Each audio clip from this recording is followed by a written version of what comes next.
Hello everyone, welcome back to Cyber Learning Hub. Hope you all good. Actually, it's around 2 o'clock at night right now, so and I couldn't sleep, so I thought uh, I will spend some time with you guys and discuss something useful. So, so in my previous video, I introduced myself and shared why I started this channel. So from today onwards, so we will start learning cybersecurity step by step in a very easy way. So without wasting any more time, let's get started with today's session. So I hope you will stay with me until the end. Let's begin.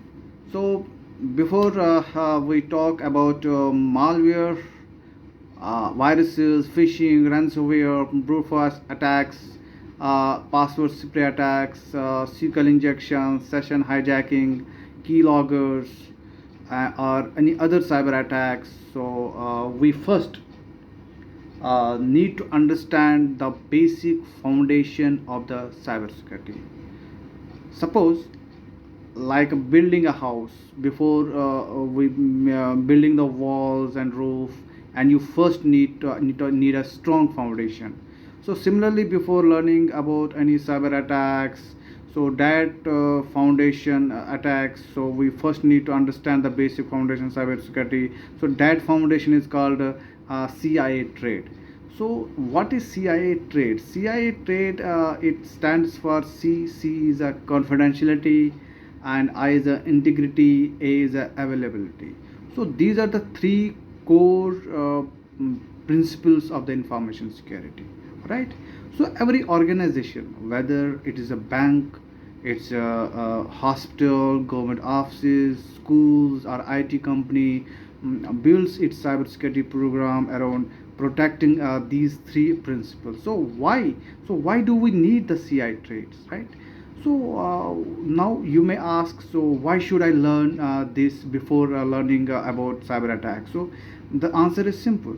Every cyber attack targets one or more of these three principles. So whenever you hear about a security incident, ask yourself, is something is trying to steal information? Is something is trying to change information? Is someone trying to stop users from accessing the information? If you can answer these questions, you will already understand the goal of the attacks, right? So now let's start with the first principle. It's confidentiality. uh,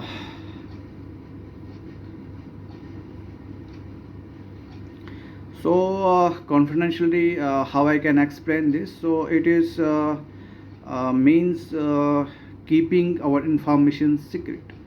So only authorized person should be able to access the sensitive information. For example, a real life example I can take. So you have a Gmail account, right? So only you should be able to read your message.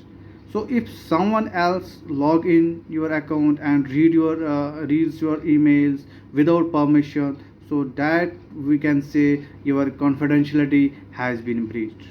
The same applies to your bank account, Aadhaar details, passport information, or any documents, company documents, personal photos. So everything. So another example, we can take an example for the WhatsApp.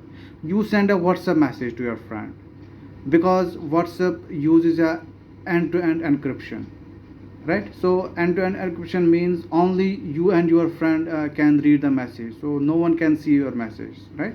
There's an end-to-end encryption. So even WhatsApp can't read it, right? So they can't read our message due to the end-to-end encryption. So what happens if our confidentiality is breached? What happens? So uh, what happens uh, if our confidentiality has breached? That time password may be stolen, right? Customer information may leak, our financial information may be exposed, personal data may be misused, right? So Now the question is here, how do we protect this confidentiality? Right.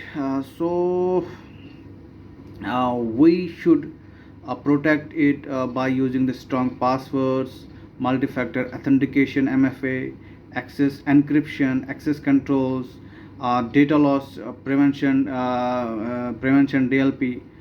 So, but what is MFA? You don't know what is MFA? I say the word MFA. So MFA adds means MFA is a multi-factor authentication.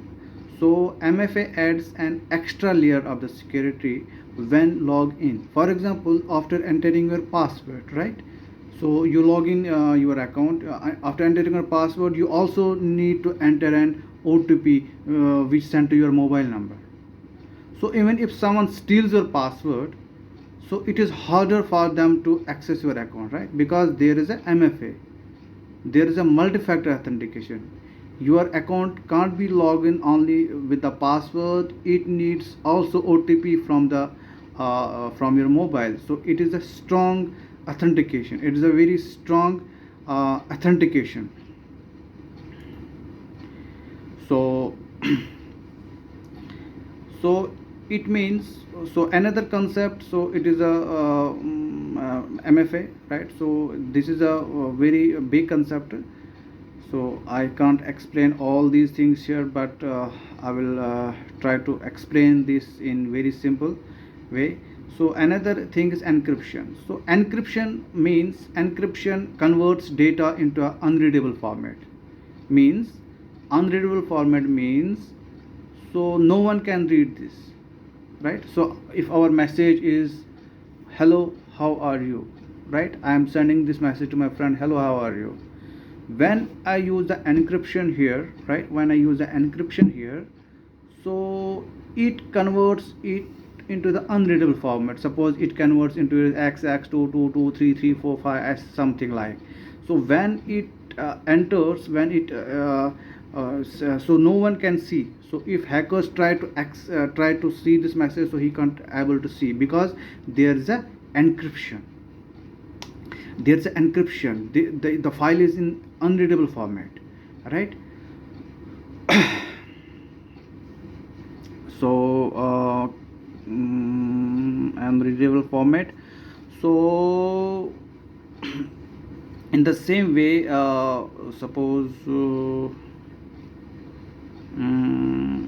so when it is unreadable format, it can, when your friend can read, after that when it decrypted, so in into the readable format, so then he can read this message and see this hello message, right? So another thing is access control, DLP. So DLP is a data loss prevention. This is a data loss prevention is it's also a big concept. It's a data DLP we are using in our organization to protect our data, to loss of data. So DLP helps, actually it helps to prevent the sensitive or confidential information from leaving the organization. So for example, if someone tries to email confidential company data to a personal email address, so DLP can detect and block that action, right? Suppose I am working in a company, right?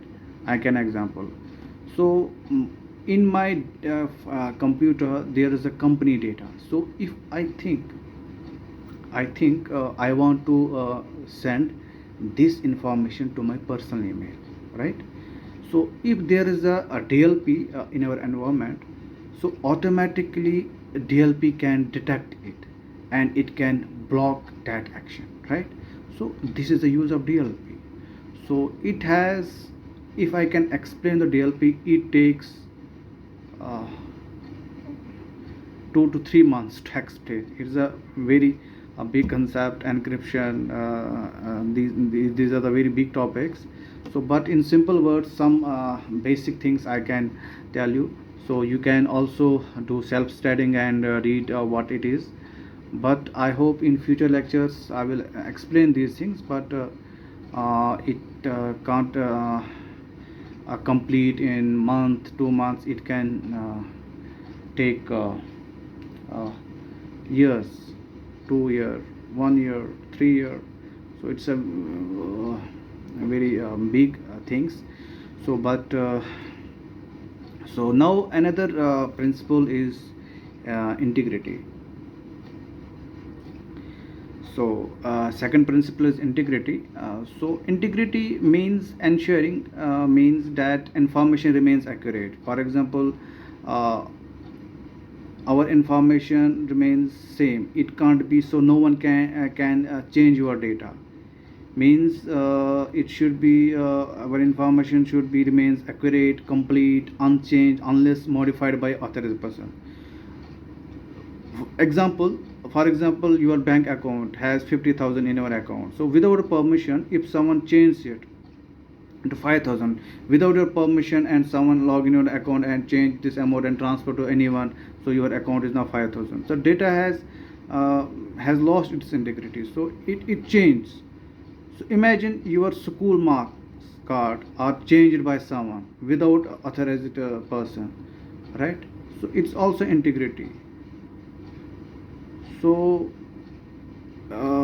someone changed your data in your computer, right? So you have there is a different data and he changed your data. So that is the integrity. So integrity means we should protect this integrity. So that's the thing. What happens if integrity is breached? If integrity is breached, what happened? Data is modified. Our data can be modified if integrity breached.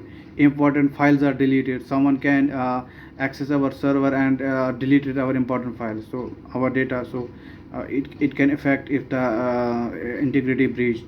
So business decisions are based on incorrect information, right? So if we make any presentation regarding some decisions of the business decisions, so if hacker attacked our server and gained the access and then changed our the information, so so business decisions can affect on the incorrect information. So but the thing is how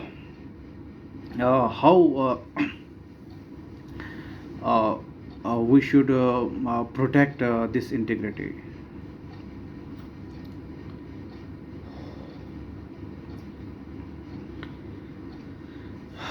So there are different concepts. Hashing is one of the concept. Digital signatures, file integrity monitoring, version control, proper access, permissions. These are the things by which we can protect our integrity. So I can explain you the hashing. These are also very big concepts, so it can take lot of time. So in today's sessions I can explain these things, but I will tell you what hashing is. So hashing means hashing creates a unique value like a digital fingerprint for a file or data. So if someone modifies even a small part of the file, so the hash value changes. For example, we calculate the SHA-256 hash of a software file. So if the current hash is different from the original hash, we know the file has been modified. For example, I can take an example because you don't know what is these things. SHA-256, it's a big algorithm, it's an algorithm concept, but I can't explain right now here, but I will give some simple examples so that you can uh, get this in easy way. Suppose a file has a, for example, suppose a file has a hash value of abc 123 something, abc or 123 or right. If someone changes, if someone changes even a small part of that file, right, its hash value will change. That time its hash value change. By comparing the old value and the new hash values, we can identify that the file was modified. We can change, right? So we can give a unique value, some value of this file, hash value of this file. So if someone changes this value, that small part of that, if he changed one, he mentioned there six, so its hash value will change that time. By comparing, when we compare by the old value and the new hash value, we can identify that the file was modified. So in simple words, I can say hashing helps us check the integrity of the data and detects if something has changed. It can help us to check if the file is correct or it is a wrong, it changed or not. So it helps us. So think of hashing like a fingerprint of a file, right? Simple. Just like every person has a fingerprint, a file can have a unique hash value. When we create a hash of a file, we get a fixed value. If someone changes even a small thing in that file, the hash value will also change. So we compare the old hash with the new hash. If both are same, the file has not changed. We can check in this way. If we find that both are same, that the file is not changed. If they are different, we know the file was modified. This is the how hashing helps us maintain data integrity. So this is I think uh, uh, I hope you are able to understand what I am explaining. I know this is tough. It takes some time. If you feel uh, these concepts are going over your head, so are little difficult, so don't worry. So as you continue learning and doing some self study, so things will slowly become easier to you. Don't worry. And in future lectures I will explain these topics again. Simple topic, hashing. So it has I will explain this way, but today I am explaining the CI traits. So this is very important to tell you what's hashing here. That's why, but it is a different very big topic, hashing. But I hope you understand this, what is meaning of it. So, and I hope you are not getting bored also. Unfortunately, I don't remember any jokes right now that I can tell you to make you feel fresh. So now another topic is availability, right? So it has a CIA, confidentiality, I explained you, and integrity also. And now another principle is availability, right? So availability, guys, now let's understand it. So availability means information and systems should always be accessible whenever authorized users need them. For example, real life, so for example, imagine you want to transfer money using your banking app, but the app is down. Or you want to open your company's email server, but it's not working.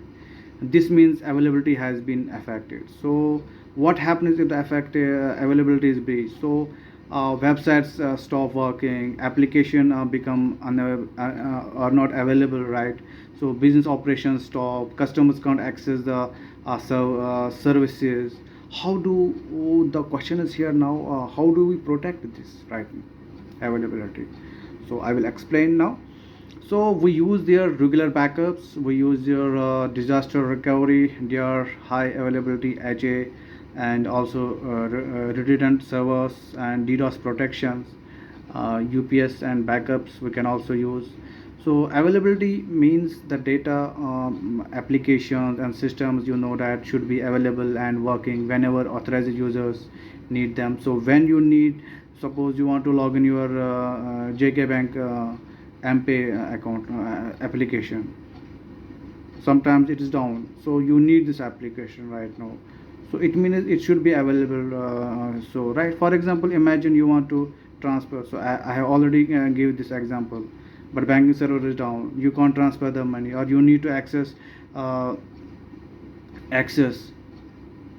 to your company email, but the server is down. So in both cases availability is affected. So if availability is affected, so websites may stop working, application may become not available. So all these things, business operations can be interrupted. So to protect availability, so we use regular backups here. So we regularly make copies of important data. If the original data is lost or damaged, we can restore it from the backup. For example, if a server crashes and data is lost, we restore the data from the latest backup. Disaster recovery is another concept. So it is a plan to restore systems and services after a major problem or disaster. For example, if the main data center goes down because of a fire, right, fire or flood, the company can recover its services using a disaster recovery site. So and also high availability. For example, we design systems so that the services continue working even if one component fails. For example, if one server fails, another server automatically takes over, so users can continue using the application, right? So we can protecting the availability in this way. And another option is uh, DDoS protection. So DDoS protection attack sends a huge amount of fake traffic to the website or server to make it unavailable. So DDoS protection helps detect and block this malicious traffic so real users can still access the services. So the thing is DDoS. What is DDoS? DDoS is a distributed denial of services attack. Is when an attacker sends a huge amount of fake traffic to a website or server from many devices at same time. So, for example, because of this traffic, server becomes slow, right? Completely, and genuine users can't access the server. For example, imagine a shop that can handle 100 customers, but suddenly 10,000 fake customers block the entrance, so real customers can't enter. So similarly, a DDoS attack floods a server with the traffic and affect its availability. For example, your uh, uh, login on any site, so you are using any site, right? Each site or genuine customers are using this 100 customers, suppose. And what hacker doing that time, he use DDoS attack, denial distributed denial of services. So he sent the fake traffic, thousands traffic, so that server goes down in this way. So it can affect the availability. So I hope you guys understand now. So today I explained that the basic concepts of the CA: integrity, availability. So actually cybersecurity is very vast field, so it's not possible to cover everything in one session. So you will also need to do some self study and learning, guys. So inshallah, in the coming upcoming sessions, I will try to cover more cybersecurity topics. So we will discuss different types of cyber attacks, right? So if anyone has any confusion or any question, guys, so you can directly ask me in the chat or comments. So you can also share your suggestions with me. So also, if any student wants to build a career in cybersecurity and needs guidance about how to enter this field, what to learn, or what career opportunities cybersecurity have, so he can directly contact me. I will never say that I know everything. I am also a learner, and I am still learning every day. But I have been working in this field for a long time, so I can share my experience and guide you in the right direction. So inshallah, I will continue sharing my knowledge and experience with you in our upcoming sessions. So please, guys, remember me in your dua.